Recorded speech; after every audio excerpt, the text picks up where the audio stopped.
Di bagian yang kedua dari kuliah tentang port economics dan logistik ini, kalau tadi di bagian pertama begitu ya, Anda sudah diperkenalkan begitu. Yang pertama tentang port importance begitu ya. Dimana yang kedua Anda belajar tentang port calls and networks begitu ya. Yang mana nanti akan kita lebih eksplorasi lagi di kuliah-kuliah yang selanjutnya.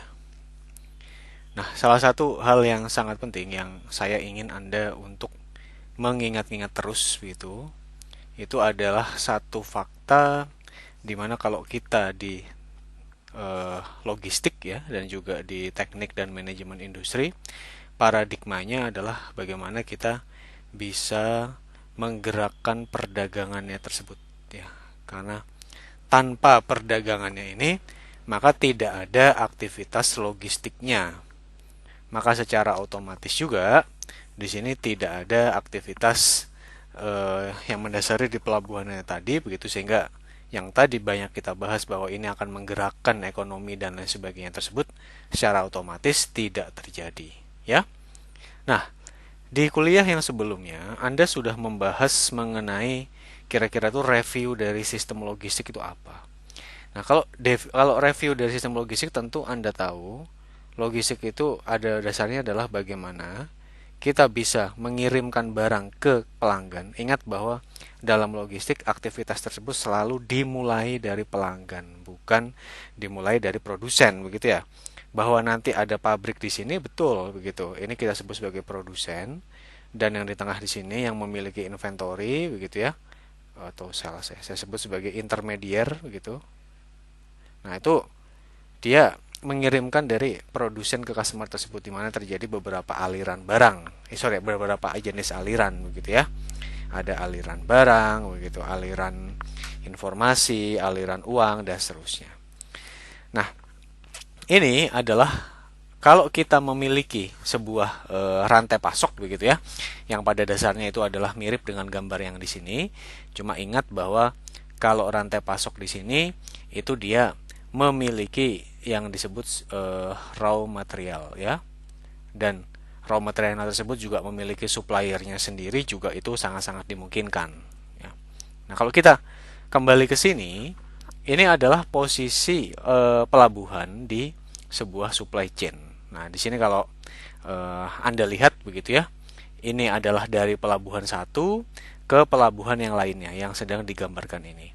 Di mana dari pelabuhan satu ke yang lainnya itu ada yang disebut sebagai shipping tadi ya, perusahaan pelayaran. Dan kalau kita merujuk ke slide yang tadi, tentu Anda masih ingat bahwa di sini ada dua jenis. Yang pertama tadi yang disebut sebagai tram, yang kedua adalah liner ya, liner yang terjadwal. Tram itu yang gampangnya seperti mobil rental atau seperti angkot ya.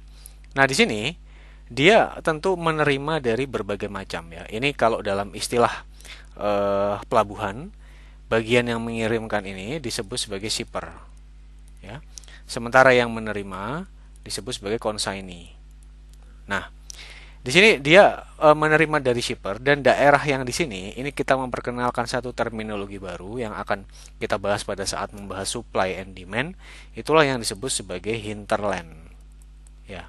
Hinterland itu adalah daerah asalnya. Contoh, kalau kita berbicara pelabuhan Tanjung Priuk, nah maka dalam hal ini hinterlandnya tentu saja adalah DKI Jakarta, Jabodetabek, bahkan Jawa Barat ya. Bahkan tidak hanya itu begitu. Kan dia menerima dari daerah-daerah yang lain. Dalam hal ini mungkin dia akan diendapkan dulu ke warehouse gitu, karena mungkin barangnya terlalu sedikit kalau dikirimkan berikutnya dengan truk segala macam, sehingga di sini ada fungsi konsolidasi. Baru kemudian dia dikirimkan di portnya ini begitu ya. Dan di sini dia ada bermacam-macam begitu ya. Dia juga membutuhkan bahan bakar begitu, dia membutuhkan maintenance, dia membutuhkan asuransi, labor begitu ya. Dikirimkan ke pelabuhan yang lain, ini pun sama. Ya. Nah, misalnya Anda mengirimkan raw material, maka mungkin begitu raw material tersebut setelah dikeluarkan dari warehouse di tujuan akan dipakai untuk proses pabrikasi begitu. Nah, ini yang terjadi di Indonesia. Misalnya Anda mendatangkan begitu ya, raw material atau bahan baku dari negara luar. Ya, itulah yang dipakai untuk proses-proses fabrikasinya tersebut, ya, proses-proses fabrikasinya tersebut. Nah, di situ yang terjadi, ya. Kemudian dia akan diolah setelah masuk di proses fabrikasi, begitu ya. Kemudian dia akan akan dikirimkan ke intermediate, depot gitu. Nah, kemudian dikirimkan lagi di sini ke retailer, consumer dan seterusnya. Jadi kira-kira posisinya demikian. Ingat bahwa ada yang disebut sebagai hinterland, ya, yang menentukan demand dari pelabuhan Anda tersebut. Nah, ini begitu, ya. Kalau kita lihat ini di dalam pelabuhan, ya, di dalam operasi pelabuhan itu tidak bisa dilepaskan dari sebuah hal yang disebut sebagai transportasi antar moda. Ya, apa artinya? Contoh begitu. Misalnya kalau saya begitu ya, di sini kalau Anda lihatnya hanya dari port ke port, ya, itu kelihatannya hanya kita berbicara aspek maritimnya saja, ya.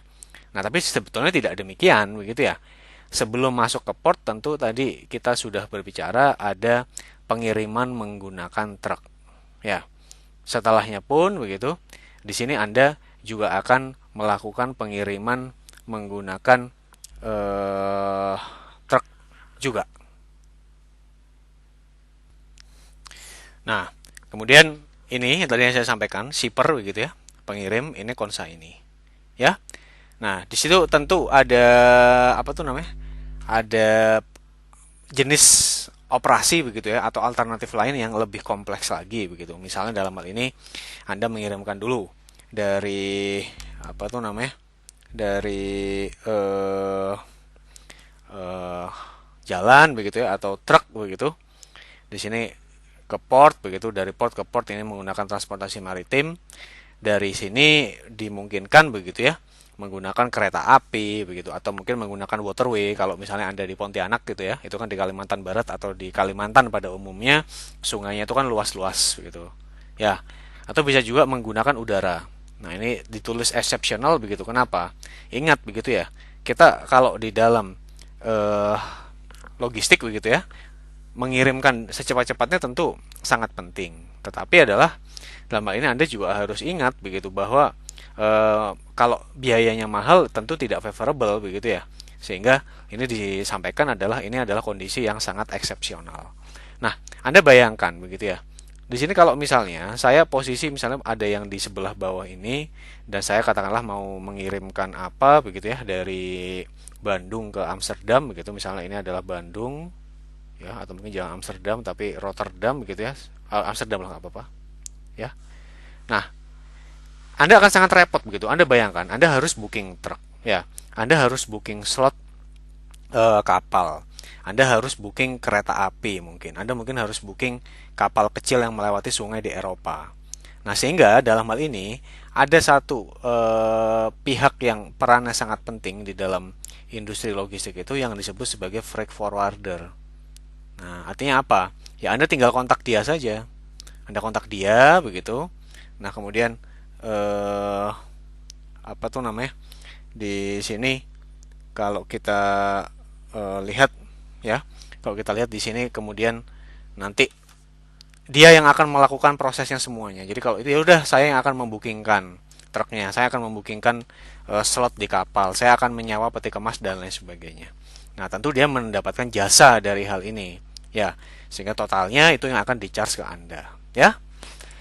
Nah, di sini kalau Anda lihat, ini kita bisa membandingkan ya, bahwa dari dua gambar yang akan saya presentasikan di slide 29 dan juga slide 30 itu, Anda akan terlihat bahwa semakin banyak kombinasinya tersebut itu maka akan mungkin terjadi reduksi begitu ya. Akan mungkin terjadi reduksi dalam biayanya itu. Ya, contoh kalau kita lihat di sini, ya, kalau kita lihat di sini, ini adalah menggambarkan begitu ya. Ini menggambarkan kalau kita lihat di sini, misalnya Anda melakukannya satu persatu begitu ya. Anda melakukan satu persatu yang di atas misalnya menggunakan kapal dan juga menggunakan truk. Nah, yang mana ini misalnya Anda menggunakan intermodal di mana tadi, ya. Artinya apa? Ya Anda bisa-bisa saja begitu. Kalau melakukannya sendiri-sendiri ya sudahlah. Saya yang apa tuh namanya? Saya yang kontak sendiri trackingnya. Saya yang kontak sendiri slot untuk kapalnya. Saya yang kontak sendiri keretanya dan segala macam. Nah, tapi menurut penelitian begitu ya, dan ini mungkin sepertinya juga terjadi di realita begitu ya. Itu biayanya akan menjadi lebih mahal begitu ya. Karena di sini kalau kita lihat semakin jauh jaraknya ya, semakin jauh jaraknya di sini biaya variabelnya tersebut akan semakin landai begitu ya, karena kan Anda sudah mendapatkan economy of scale-nya ya. Nah, di sini kalau kita lihat tadi begitu ya, di sini kalau misalnya Anda di sini hanya menggunakan dua moda begitu, Anda hanya menggunakan dua moda, di sini hanya menggunakan laut dan juga darat. Anda bandingkan misalnya Anda menggunakan laut, kemudian Anda menggunakan kereta api begitu ya, Anda menggunakan darat, nah itu biayanya semakin murah begitu ya. Nah, tentu saja di sini didasarkan pada sebuah asumsi yang penting begitu. Artinya apa? Ya tentu dalam hal ini memang modanya tersebut ada. Contoh, misalnya Anda mau mengirimkan dari mana ya misalnya dari Bogor begitu ke Jakarta menggunakan kereta api, apakah mungkin? Ya saya tidak tahu begitu. Mungkin kalau dari infrastrukturnya begitu, relnya tersedia tentu saja dari Bogor ke Jakarta. Nah, tapi apakah itu bisa masih bisa dialokasikan untuk kereta barang? Nah, tentu itu yang harus kita cek bersama-sama ya. Tapi kalau memang itu masih ada bisa dipakai begitu ya. Nah, itu secara teoretis begitu itu akan menghasilkan biaya yang lebih murah begitu ya. Nah, di sini kalau Anda lihat di sini ini adalah TC, itu adalah biaya railway-nya begitu ya. TCR yang di sini adalah dari biaya railway-nya. Di sini kalau Anda lihat ini kemudian adalah biaya kontainernya, yang di sini adalah biaya truknya, adalah biaya itu dan seterusnya. Nah, terus lengkapnya Anda bisa membaca di buku-buku ini. Oke? Nah, ada kemudian satu konsep ya, satu konsep yang disebut sebagai dry ports, yang dalam bahasa Indonesia terjemahannya secara bebas itu kita sebut sebagai pelabuhan yang kering ya. Kenapa pelabuhannya itu kering? Mungkin Anda pernah mendengar yang disebut sebagai Cikarang Dry Port ya, atau CDP, yang kalau saya tidak salah ingat dioperasikan oleh PT Jababeka ya. Atau kalau di Bandung itu ada Gede Bage. Nah, itu adalah dry port. Artinya apa? Sekarang begitu ya. Kalau misalnya Anda mau mengirimkan dari Hong Kong. Nah, itu di sana Anda harus menentukan tujuannya. Tujuannya kan biasanya Tanjung Priok tuh tujuannya tuh biasanya langsung ke terminal begitu ya. Jadi kalau dalam hal ini misalnya Anda berbicara Koja begitu. Nah, itu Koja itu adalah tujuan akhir. Nah, sudah dikenal dalam dunia internasional bahwa CDP ini sudah tujuan begitu. Artinya apa dalam hal ini? Ya Anda langsung bisa ke sana. Ya, Anda langsung bisa ke sana. Dan apa dampaknya? Misalnya saya mengirimkan tadi dari Hong Kong, ya. Ini kan sebetulnya pasti dia kan mau nggak mau kan ke Tanjung Priok dulu kapalnya, ya. Kapalnya ke sini, baru kemudian ke CDP. Nah, tapi di sini Anda kalau melakukan proses custom clearance, kan kalau dari Hong Kong ke Indonesia berarti kan barang impor begitu ya. Nah, kalau Anda melakukan proses custom clearance-nya itu baru di Tanjung Priok, ya, sama saja begitu, tidak ada manfaatnya menurut saya dalam hal ini. Kan juga masih lama-lama saja. Sehingga proses custom clearance-nya akan diganti menjadi di CDP tersebut. Ya. Sehingga apa?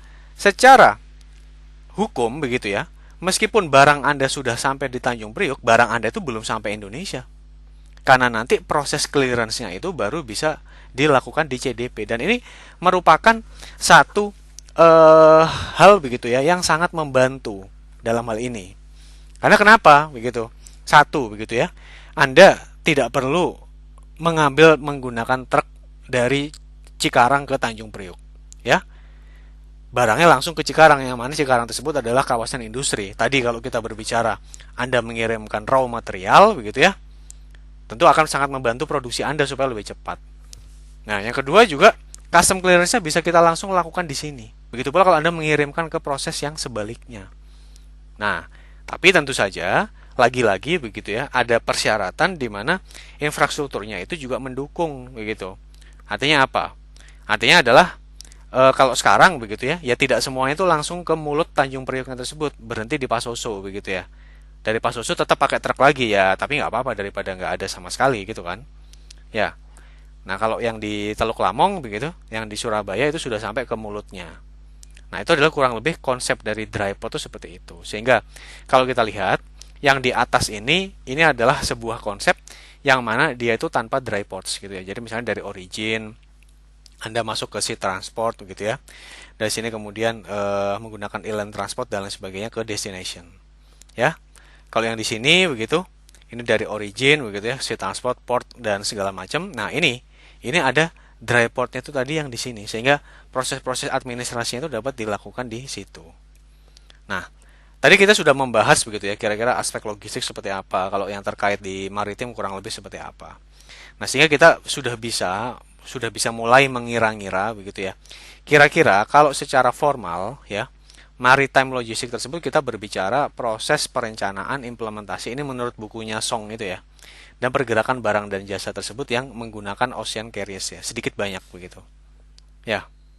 Nah, kalau ini kita berbicara hanya membawa dan handlingnya saja. Ingat ya, kalau yang di review logistik yang dari Pak Senator itu konsepnya, ingat bahwa logistik itu adalah kita berbicara pergerakan perdagangannya. Ya. Nah, kalau yang di sini fokus poinnya Anda lihat begitu ya. Di sini kalau maritim transport begitu, dia cenderung berbicara ke fungsi-fungsi individu begitu ya, yang berbicara masalah transportasinya saja. Ya, nah kalau ini Anda bayangkan begitu.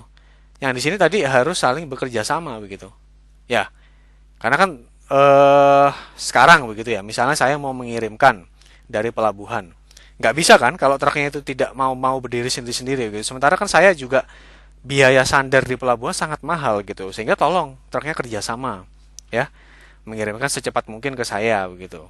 Ya, sehingga dalam hal ini Anda tidak fokus hanya ke individual function, tapi di sini begitu ya, Anda juga fokus begitu bagaimana kemudian Anda bisa saling bekerja sama dengan yang lain begitu karena fungsi cooperation atau kerjasama itu menjadi sangat penting ya. Nah, apa di sini kemudian kalau dari sisi manajerial begitu ya. Nah, kalau di sini aktivitas yang terkait tersebut utamanya hanya terkait dengan masalah kontrak ya, pengiriman, kemudian bagaimana menggerakkan kargo, loading unloading dan seterusnya. Nah, kalau yang di sini bagaimana kemudian Anda bisa melakukan stripping ya atau pengosongan peti kemas tersebut, pengisian, kemudian penyimpanan, proses warehouse-nya, ada proses distribution center begitu ya, DC-nya tersebut, konsolidasi dan lain sebagainya. Oke, nah ini adalah fungsi-fungsi dari yang ada di bidang logistik tersebut begitu ya. Apa saja begitu fungsinya? Nah kalau kita lihat ini kan sebetulnya kita bisa membaginya tersebut ke dalam 3 elemen besar ya. Elemen yang pertama itu adalah shippingnya sendiri atau pelayarannya ya. Yang berikutnya adalah operasi terminalnya tersebut ya. Yang berikutnya adalah freight forwarding atau dalam hal ini adalah proses yang pelayanan jasa pengirimannya tadi. Ya, nah sehingga apa fungsi-fungsi yang terlibat di sini? Kalau kita berbicara masalah shipping, di sini kita berbicara masalah bagaimana Anda menggerakkan barangnya tersebut ya antar pelabuhan itu. Nah, kalau kita berbicara di port operatornya, bagaimana di sini kita proses penerimaan, loading unloading begitu ya. Stevedore itu adalah bongkar muat atau PBM kalau di terminologi pelabuhan begitu ya. Nah, di sini kalau tadi saya sampaikan freight forwardingnya tersebut, di sini Anda berbicara tentu ya, bagaimana Anda melakukan booking vessel ya. Bagaimana Anda menyiapkan dokumen. Ingat dokumen itu banyak sekali begitu ya. Contoh kalau misalnya Anda mau ekspor gitu, Anda harus membuat dokumen yang disebut sebagai pemberitahuan impor barang atau pemberitahuan ekspor barang ya, dan macam-macam. Begitu pula kalau misalnya Anda mungkin mengirimkan barang-barang yang perlu mendapatkan clearance dari apa tuh namanya? Dari Kementerian Pertanian ya, Anda harus punya dokumen karantina dan segala macam, dokumen surveyor dan segala macam ya. Jadi itu adalah kurang lebih kalau kita lihat ini gampangnya, ini adalah kapalnya ya. Ini adalah pelabuhan atau portnya. Nah, ini adalah orangnya tadi. calonya tadi, agennya yang mengkoneksikan ke siapapun. Kita sebut sebagai freight forwarding tadi. Nah, ada juga aktivitas-aktivitas pendukungnya ya. Kalau kita lihat di sini, misalnya Anda akan memerlukan begitu ya beberapa dokumentasi yang terkait dengan perdagangan atau transportasi maritim begitu ya. Misalnya kalau kita lihat di sini, ini adalah bagaimana kalau kita lihat ini ada masalah tracking begitu ya, information transportasi intermodal begitu ya, dan seterusnya ya. Kemudian kalau kita lihat di sini ya, kalau kita lihat di sini, kemudian bagaimana kemudian juga ini Anda ada fungsi juga kan, ada, ingat ya, kalau Anda nanti mungkin akan tahu begitu ya, nanti kalau di pelabuhan tersebut ini ada beberapa hal gitu. Misalnya ini pelabuhan lini 1 begitu ya. Nanti ada pelabuhan lini 2 gitu. Nah, ini di sana ada bermacam-macam begitu ya, yang bisa ditawarkan begitu ya. Ada gudangnya eksportir, ada gudangnya importir, dan segala macam. Nah, ini ada fungsi-fungsi, misalnya dalam hal ini adalah manajemen inventory begitu, packaging, warehousing, dan segala macam, itu juga bisa ditawarkan oleh freight forwarder. Nah, oke, begitu. Ini adalah satu bagan begitu ya, yang menggambarkan kira-kira tadi hubungannya antara logistik maritim begitu ya dengan aspek-aspek yang lain begitu ya. Nah, jadi sebetulnya ini sangat terkait dengan banyak hal, dari mulai Anda melakukan proses peramalan permintaan ini begitu, yang mana menurut saya ini adalah kuncinya ya kalau di logistik, karena segala macam begitu ya, ukuran infrastruktur dan lain sebagainya tersebut akan ditentukan oleh hasil peramalan kita tersebut. Bagaimana Anda melakukan proses pengadaan raw material dan segala macam. Dan tadi 3 elemen yang sangat penting begitu kalau di dalam maritim logistik tadi, yang ada 3 ya. Yang pertama adalah shippingnya ya. Yang berikutnya adalah bagaimana port operatornya tadi ya. Yang berikutnya adalah bagaimana si freight forwardingnya itu ya. Itu satu elemen yang tidak dipisahkan. Oke. Nah, kemudian itu saling berkait segala macam sehingga barang Anda bisa diantarkan sampai ke konsaini atau pemilik barangnya tersebut ya. Nah, ini adalah proses yang saya ambil dari buku yang sama tentang maritime logistics begitu ya. Di sini kalau Anda lihat di sini lagi-lagi begitu ya, ini tuh sudah diklasifikasikan kalau menurut saya sangat konsisten begitu ya. Tadi kita punya begitu. Yang pertama adalah sebetulnya ini kan saya aktivitasnya tersebut ada karena ada trigger begitu ya, atau ada pemicu berupa shippernya itu ya. Shippernya yang mau mengirimkan barang. Nah, shippernya akan melakukan kontak begitu ya, akan melakukan kontak kepada freight forwarder begitu. Nah, tolong begitu lakukan saya macam-macam begitu. Yang pertama, tolong rencanakan begitu ya, baiknya itu lewat mana saja begitu. Misalnya tadi saya mau mengirimkan dari Bandung ke Rotterdam begitu ya. Apakah saya lewat barat begitu, lewat Afrika begitu, lewat terusan Suez begitu, atau saya lewat timur gitu, lewat terusan Panama. Terserah dia begitu. Yang penting saya bisa mendapatkan yang termurah dan yang tercepat saat ini ya. Nah, selanjutnya begitu ya, setelah dia merencanakan begitu pengirimannya, kemudian ada rutenya, dokumennya, dan dia tentu saja juga mengurus masalah custom clearance begitu ya. Nah, dia kemudian akan melakukan proses di sini pengirimannya tersebut begitu ya, dengan shipping linersnya tersebut. Di sini ada kargonya begitu ya. Di sini kemudian Anda bisa mengirimkan dan lain sebagainya ya. Nah, baru kemudian setelah sampai di pelabuhan masih belum selesai begitu. Ada proses apa? Loading, unloading. Nah, di sini tentu ada proses stiff door. Stiff door itu seperti yang saya bilang tadi adalah perusahaan bongkar muat, ya. Entah Anda membongkar muatnya dengan alat begitu ya, atau Anda membongkar muatnya dengan manual, yaitu terserah begitu. Yang penting dalam hal ini shippernya tahu beres begitu ya.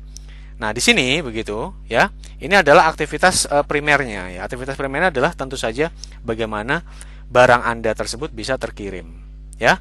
Bagaimana barang Anda bisa terkirim. Aktivitas-aktivitas tambahannya ya Anda harus melakukan ini secara efisien, yaitu apa? inventorinya dijaga jangan terlalu banyak begitu ya, karena gimana inventory tersebut tidak lain kan adalah modal yang tertahan ya. Di sini Anda harus bisa melakukan proses tracking kontainernya tersebut dengan baik ya. Di sini kemudian Anda harus bisa melakukan proses penyimpanan ya. Berarti Anda harus menyewa juga begitu ya, warehouse space yang ada di pelabuhan atau sekitarnya dan seterusnya. Nah, otomatis di sini juga Anda juga harus bisa merencanakan sumber daya manusianya dengan baik begitu. Karena kenapa? Ya tidak mungkin begitu kalau misalnya katakanlah merencanakan saja susah begitu. Nah, di sini kemudian bagaimana? Nah, untuk ini kita ada satu hal yang disebut sebagai value begitu ya, yang di dalam fungsi maritim logistik ini, yang kalau dalam bahasa kita, karena kita pendekatan logistiknya itu adalah kuantitatif begitu ya. Nah, ini yang disebut sebagai performansi ya, atau kriteria kinerja yang akan kita tentukan. Nah, apa saja begitu kriteria kinerjanya tersebut? Jadi di sini adalah nomor satu begitu ya. Kalau di dalam bisnis maka tentu saja Anda harus bisa memenuhi kebutuhan pelanggannya tersebut. Ya.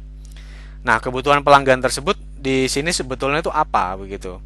Ya, kebutuhan pelanggannya kan tadi kalau yang primary tentu saja adalah bagaimana barang saya tersebut bisa sampai begitu ya. Kemudian informasinya juga bisa saya track segala macam begitu ya. Nah, sehingga di sini begitu yang penting adalah ya, nomor satu, meskipun di sini ya, meskipun perusahaannya tersebut mengklaim begitu ya bahwa servis saya bagus, itu tidak valid begitu selama customernya sendiri bilang bahwa servis Anda belum bagus begitu. Nah, sehingga yang nomor satu begitu yang perlu kita ketahui terlebih dahulu sebetulnya adalah definisinya adalah customer saya itu siapa? Pelanggan saya di dalam logistik, ya. Kalau misalnya freight forwardernya jelas begitu ya. Dalam hal ini tentu saja adalah shippernya tadi ya, yang akan mengirimkan barang. Ya, kalau sekarang begitu ya. Kalau misalnya kita berada dalam posisi shipping linersnya tadi, apakah customer saya semata hanya perusahaan trackingnya? Sepertinya tidak begitu ya. Karena trackingnya tersebut akan berinteraksi dengan berbagai macam orang, ya, akan berbagai macam orang.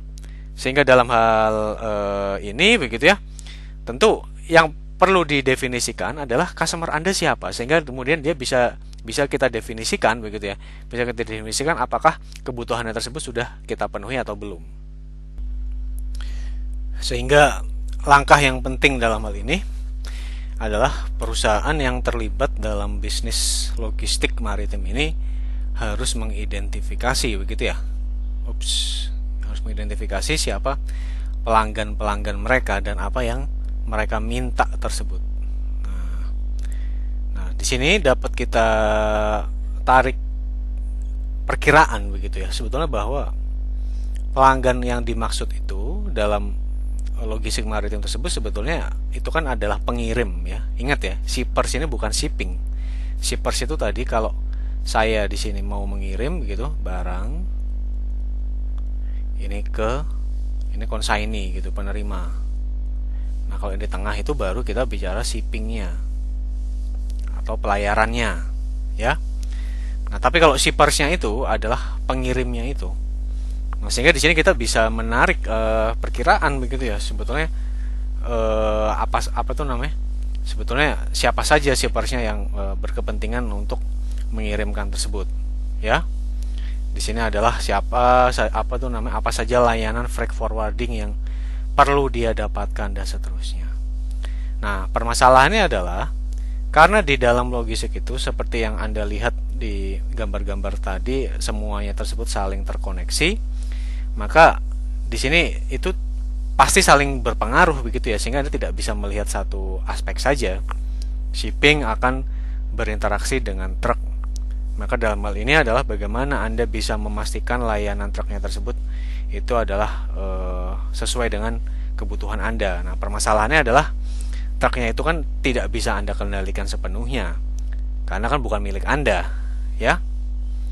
Nah, makanya bagaimana kita kemudian melihat begitu ya perilakunya, saling bekerja sama dan segala macam, itu juga menjadi aspek yang tidak terpisahkan.